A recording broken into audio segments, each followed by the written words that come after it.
You're listening to the La Jolla Cosmetic Podcast with Monique Ramsey. Welcome, everyone, to the La Jolla Cosmetic Podcast. I'm your hostess, Monique Ramsey, and today I have our video content specialist here at La Jolla Cosmetic Surgery Centre, and her name is Gretchell. And you may not see her in front of the camera very often, so today we have lured her out from behind the camera to put her in front of the camera so you can meet her and we can talk a little bit about her unique role. So welcome, Gretchell. Hi. Hello. Thanks for having me. Thank you for coming. Well, it's really a fun role that you have. And you started, I think, doing photos in our photo room and taking before and after photos. And we saw how much potential you have to do so much more and it, help us kind of really get our video content, which so many patients love to watch, better. Nobody really had the time and we didn't have a role dedicated to the videos. And so you and your creative brain and your collaborative brain, because you work with the surgeons and come up with different ideas. And so you guys really all together, you and the surgeons have kind of come up with, okay, what do we want to give, patients a peek at behind the scenes? And so you've helped bring that to life. And now our YouTube channel's totally taken off. So we'll put a link in the show notes. If you guys haven't checked out the YouTube channel, it's amazing. We have a ton of different playlists. And of course, the podcast videos are always there too. But tell us a little bit about, a day in the life. What does that look like for you as a videographer and digital content specialist? So every day is different, and that's what makes it fun. There will be days where I'll be filming surgeries, patient stories, or some fun stuff in the office. And then there will be days where I'm brainstorming with the marketing team or at home editing most of the time. So yeah, every day is different, and I really do enjoy it. Well, tell me, what kind of drew you to videography for storytelling? I loved videography before I even was doing photography. I don't know. It was something about creating something like a story and then showing it and people enjoying it. That was like why I really got into it when I was like younger and doing it for fun. And then photography came in, and then funny enough, videography came back into my life, which is like what I love even more. So yeah, it's like comes full circle. So from when were you creating those kind of videos for your friends? Like how old were you? Like in early college years. So transitioning from high school to college, we would, how like around that time, there's a lot of people leaving or a lot of birthdays, or we just would do cute little videos. And it's funny because the editing back in the day was not very easy, right? Detailed. So I would have to get very creative with certain things, like using photos to make them look like they're dancing. Like now you have AI that could do that for you. But back in the day, I would have to like figure out some kind of movement or something to make it like a silly photo look like it's dancing, just like little things like that. How neat. But it was fun. I always enjoyed it. And I loved the creative process of it. And then like just watching people enjoy it. I feel like it's like somebody who's a chef or a really good cook, and you make a dish and then you spend all this time creating, and then you get to see somebody enjoy the dish that you've created, and you hope they enjoy it, or else you take it personally. Yeah, exactly. But because it's your baby, right? You're putting it out there for the world. And I think to that point, your love for videography shows through, because our videos that you make are always so genuine, very emotional, and you kind of capture those authentic moments in the office and with the patients and with the team. It's just it just feels really good. And I guess that maybe do you think that comes from your passion for the craft?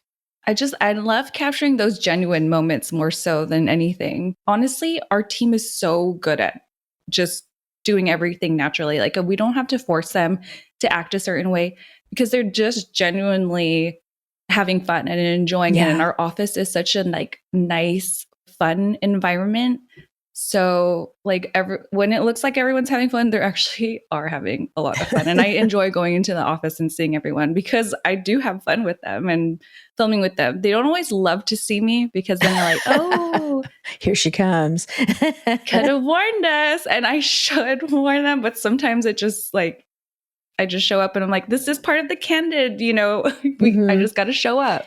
Yeah. And then they're so great about being like, yeah, let's do it. I think and it's just fun. Coming off so genuine that it's like really all them, which is, I'm so grateful. They're so easy to work with.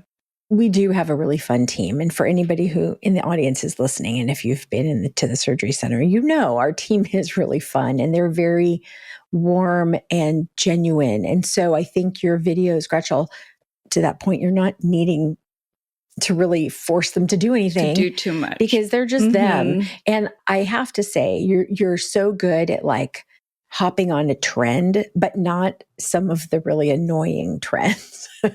And I know, so of course my age is coming through, right? So with some of the trends, I'm like, really? You've got nurses doing what? Or doctors doing what? But I think you have a really great way of like, how do we showcase our brand and our team and our surgeons in a way that's authentic, but also fun and kind of gives that behind the scenes or sneak peek at who the people are that you're going to see. Because, you come into an office and you might feel a little nervous. And when you see our fun little group of people, you'll be, I think, pretty relaxed.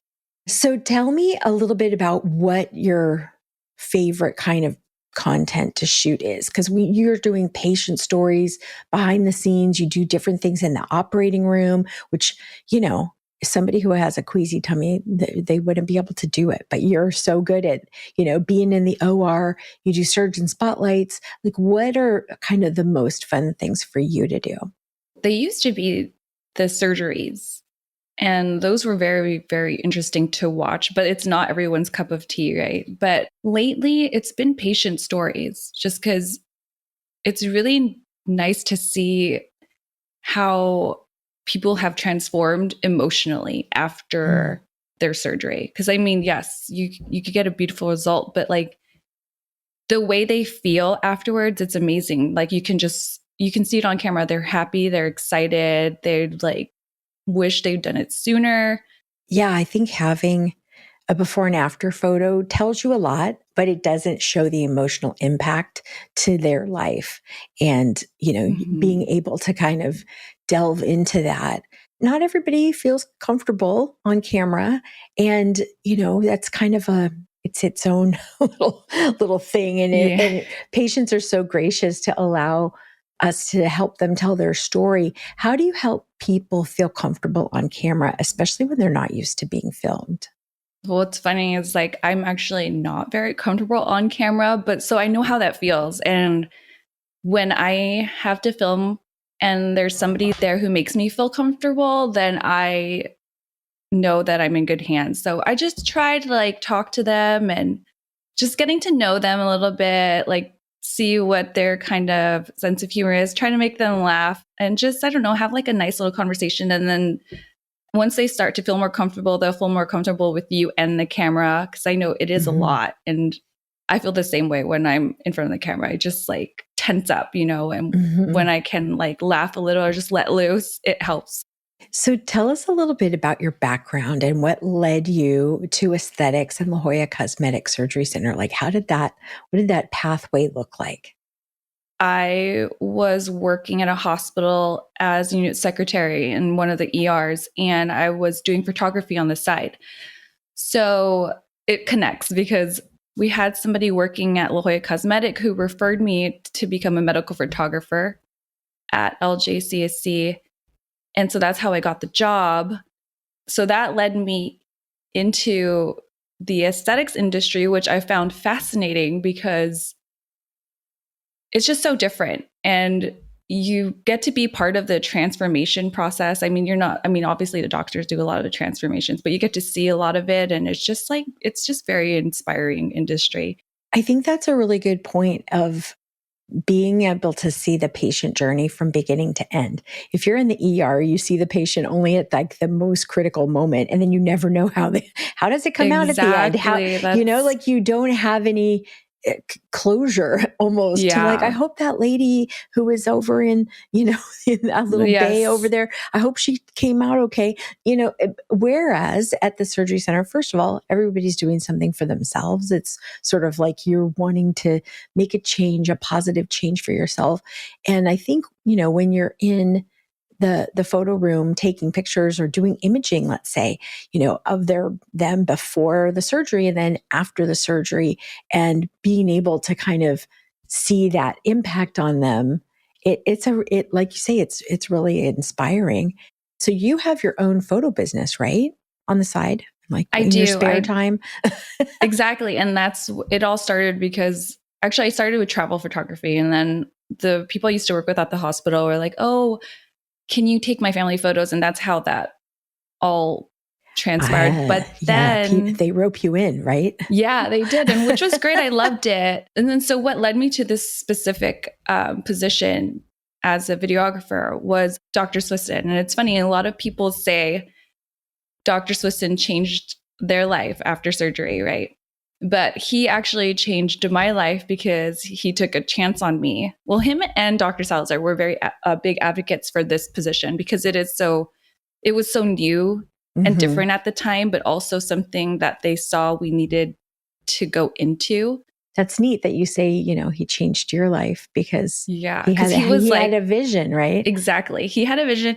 It's funny. He used to come into the photo room and we used to talk shop about cameras all the time. And then I guess you could see between the two of us, like how excited we were about, the technology and, storytelling and everything. And Dr. Swistun, like I still consider him my mentor because he teaches me a lot of things that I wouldn't see. And now after the fact, I can't stop seeing it. So, interesting. Yeah. He's really good. He's very artsy. He is and he had his so artistic. Yeah. He has an art degree from University of Chicago. So it's like, besides being a surgeon and an amazing plastic surgeon, he also has this background in photography and art. And so, he sees things that most of us don't know to look for. Exactly. And he'll come into the office with like his camera. He'll be like so excited, like, I got this new lens, like, look at this. And, he'll just be so excited about it. But I don't know if I've ever told him that, but I was like, I appreciate him so much. Yeah. It was really cute. He wanted us to do a reality show. I mean, he was really, and we're like, okay, baby steps, baby steps. Yeah, exactly. I think we're capturing the essence of what he was after. He really wanted people to know, like, what's it like day to day and behind the scenes in a plastic surgery office and in an operating room. And I think, in terms of the goal of really what he was after, he's been able to coach you through kind of that vision. Same with Dr. Salazar, and all the surgeons love having, time to be able to talk about the things that they're passionate about the procedures they're passionate about and that they specialize in, and getting to just have that story told in a video format, because some people don't want to read. We want to watch something and we want to be entertained. And I think you're able to tell these stories in an entertaining way. Let's get to know you though. So tell me a little bit about yourself. Where did you grow up? I was born and raised in Guam. And then when I was around 12 years old, I moved to the States. And that was scary because my vision of the mainland is what we call it, is that, did you guys watch Hillary Duff, like Lizzie McGuire? I didn't. No. You didn't? There's like parts where the girls are so mean, in high school or middle school or whatever. And that's how I envisioned going to school on the mainland. And so I was like, oh, I don't know if I want to go there. But we initially moved to North Carolina. Oh. And my first day of school, oh my God, the nicest people. They were so friendly.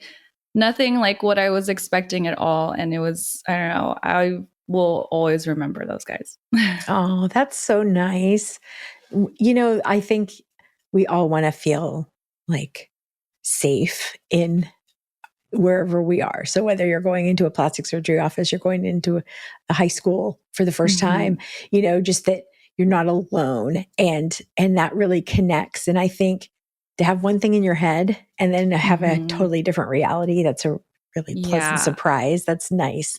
Maybe that helps you be so good at what you do, capturing patients too, because it's like, if you're a plastic surgery patient, you're going into the unknown, you have no idea, and you're a little bit intimidated and scared, and you don't know what it's going to be like. And are these people going to judge me?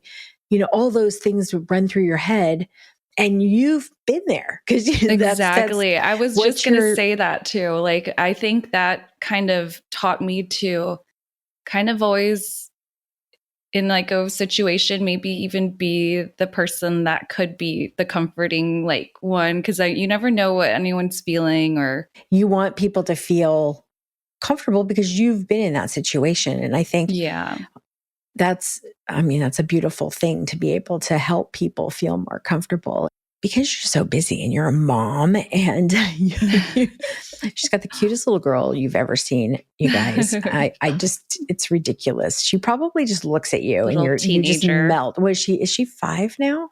She's 4. 4. Okay. Yeah. Going on 12. Yeah. Like what they always say. And it's so true. These like toddler teenager stages are hard.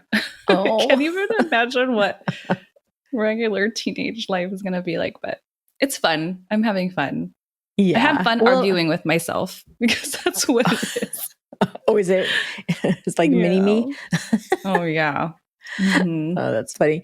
So, okay, in your spare time, you're very crafty and you have your own photography business.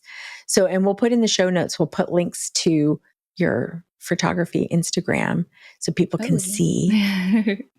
Because, you know, I don't know how you get it all done, quite frankly.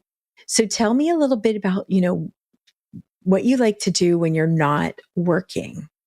Lately, I've been doing a lot of arts and crafts. And I don't know if that's like a new thing, because I have a little girl and she loves arts and crafts, but I love making things now. I'm like excited for any party, because I think of the next like little favor I'm going to make. Like we're going camping this weekend. Oh, where are you going to go? Oh, it's just this place in Temecula. We're doing like the Parent Trap. Do you remember that? The scene where there's more than one. There's one before Lindsay Lohan too, by the way. Oh, yes. Oh, I've seen that one. Yes. I know about that one. Yeah. We're doing a camp theme basically. And then we made like shirts like the Parent Traps and like little, just to make it feel like more like a camp vibe. Oh my gosh. Out there. So for the kids, there's going to be 13. Oh, it'll be fun. Kids. I know. Fun. So it'll be fun, but that's what I've been working on. Just a lot of crafts and a lot of projects. And she bought a embroidery machine. So she's got we buy a lot of things that we're trying. The Cricut. She's making posters. She was talking about her poster art. Paint banners. Paint banners. Paint banners. Look up paint banners. I had to. I'm like, I was a cheerleader back in the 80s, and we would make paint banners too. Paint banners. It's so funny. Like, it's just so popular right now. And you know what? It's actually very therapeutic to paint these things out, though. I bet. But it's funny because before I had Harper, I probably wouldn't have even thought about it. But now that I have a daughter, it's like there's more reasons to make this stuff. You know? That's true. Yeah, that's true. I remember they get tossed, they just throw them. They don't really care. So maybe I'm just trying to heal my own child. Child. Doesn't matter why. It's more about the process, I think, of creating, but they do remember it. So I had some really fun parties for my kids. And one of them was an Indiana Jones. It was Indiana Julia is what it was. Oh my God. Wait, that is Indiana adorable. Julia. Oh my gosh. And I ran into the file folder because of course, everything was like, nothing digital. And I had gotten the paper and I got some special, almost like a brown, tea, like you would do a tea stain, like you crinkle it up and you make it like old paper and like a scroll. And I had this whole alphabet of like in code. So for the invitation, they had to decode the invitation to be able to even come to the party. It that's was so elaborate cool. and awesome. It was amazing. I love and that. We had another one where it was like knights and ladies, and it, so they learned jousting, and they learned they did goodness. Like they had like the Queen's makeup station, and they had Merlin's station. How cute.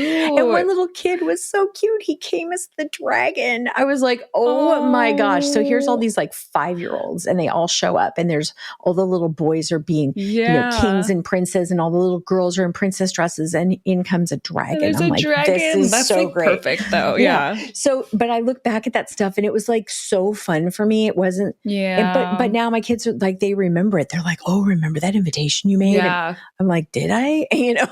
That's what I say. I'm like, I really hope these kids remember everything we're doing for them. They will, especially when they're involved. Like if she loves, if Harper loves doing arts and crafts, and you love doing that, like she's going to remember all that. So don't give up the ship, or just do it for yourself.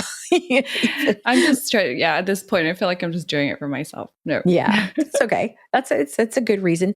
So, Gretchell, tell me what advice you would give to somebody who's coming to La Jolla Cosmetic for the first time. So, working behind the scenes, I get to see how much heart goes into all the consultations and the surgery, and it's amazing. Our doctors, they genuinely care. I posted a photo of me and Dr. Swistun recently, and I didn't know one of my friends went to him for an explant, and she was telling me like, oh my God, he's such an amazing surgeon. And I was like, yeah, I tell everyone that's like, they're like not just nice to patients, which is great that they are, but like anyone they meet, they're just genuine and they care. And that's like how I know that they'll be in good hands. So my advice would be trust the process. We're here to help you feel confident and comfortable about your decision. And remember that you're not just changing how you look, but you're also investing on how you feel. And that's like amazing. Yeah, I think plastic surgery, for some people they might think it's like a superficial thing. And it really, in some ways it is. We want to look better, or we want to change something about ourselves to feel more confident. That's totally normal. But the investment, it's not just a monetary investment, but really it is an investment in how you feel every day, how you carry yourself, in your confidence, and then really knowing, your point about this team around you that's going to care for you. And these doctors are really good people. They're not just great surgeons. They're really good people, and they're ethical people. And you know this. So yesterday you had your 5-year anniversary, or 2 days ago, maybe, at the surgery center. And so seeing for 5 years, how that's hundreds and hundreds and hundreds of patients that you've seen come through the doors, and see how this changes their life. So how does that make you feel? It's very inspiring. I just truly love seeing the confidence after. It's something I strive for. And like when I see people get to that part of their life, it's like, I look at them and I'm like, so jealous of you. I love that for them, basically. Yeah. It's exciting. And like, they are so much more that they are going to do and get to do just because of this newfound confidence, So. Yeah. All right. Before we wrap it up, listeners of our podcast, I want to let you know that if you come into the office and you show that you're one of our subscribers, we're going to give you 25 off of any product, or of 50 or more. So we love our ALASTIN products. They're skincare. It's medical grade. It's so good. It's all based on science, like they have all the papers to back up how these things work and how they change your skin. And so if you, Gretchell, were going to use that little 25 off of 50 or more, what product would you choose and why? I'm loving the restorative skin complex. I think it's a new Trihex technology too, Mhm. right? It has Trihex Plus. I only know this Oh because my I looked it up gosh. yesterday. Yes, Yeah. it's amazing. I used the previous one and it was great, but for some reason, this new formula, it's changed everything. Like my skin just feels so good, the texture. And I'm very sensitive to a lot of new products and I was hesitant. But since I was with Lauren at the education lunch, and she showed it and I felt it on my hand, the difference Oh. between the two. I was like, Oh. whoa, this is crazy. And so I was like, let me just try it. And oh, I'm so glad I did. Oh, good. And Yeah. That's a good one.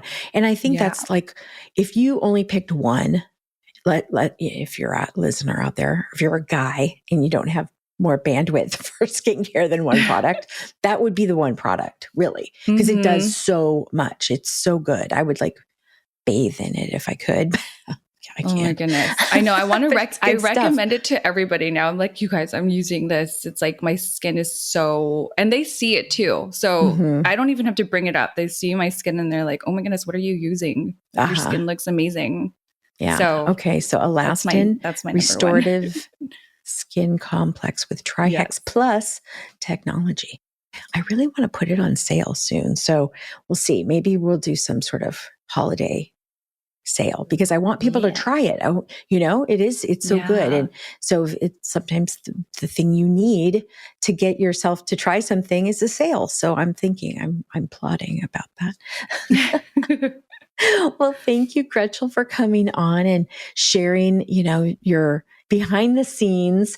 It's showing everybody your wonderful self and being able to share what you do and kind of, what inspires you and, just the kind of the secrets behind the scenes of the media team. And so thank you for coming on and it was fun to chit chat. Yeah, this was a lot more fun than I expected. Well, because I get so nervous, Nobody wants to come on my podcast, but it's been, it's like, I really want to have the team. I know you guys are so busy all the time, but I really love having you come on and patients love to get to know you guys too. So as people, yeah, happy to be here. Thank you. Thank you. And have fun at camping this weekend. I think we're going to need photos because I want to see all the things you're doing. I know. It's our first real camping. So I will definitely let you know how this goes. Yeah. And it'll either be you'll do it again or it'll be the last time. Yeah, exactly right. Exactly. My mom had that happen. I was a baby, but she went camping exactly one time. She's like, I'm not doing that again. But that was in the late 60s. That's not, I think it was a little more rugged back then. There was not so many fun creature comforts that you could bring, Oh yeah, there's so many things now. Oh, I bet. I'm sure it's like a whole industry of camping / glamping. You need storage. You need a storage unit for it. Oh, really? Oh, God. All this stuff. Yeah. You guys are going to have a great time. So if you're listening, we'll put in the show notes Gretchell's, her photography business, just because, she's very talented. And if you're watching on YouTube or Spotify, you'll see how beautiful she is and her beautiful hair and her beautiful self. So it's nice to have her come out from behind the camera so everybody can meet her. So thanks, Gretchell. And we'll see everybody on the next one. Bye. Take a screenshot of this podcast episode with your phone and show it at your consultation or appointment, or mention the promo code PODCAST to receive $25 off any service or product of $50 or more at La Jolla Cosmetic. La Jolla Cosmetic is located just off the I-5 San Diego Freeway in the Zymed building on the Scripps Memorial Hospital campus. To learn more, go to LJCSC.com or follow the team on Instagram at LJCSC. The La Jolla Cosmetic Podcast is a production of The Axis, TheAxis.io.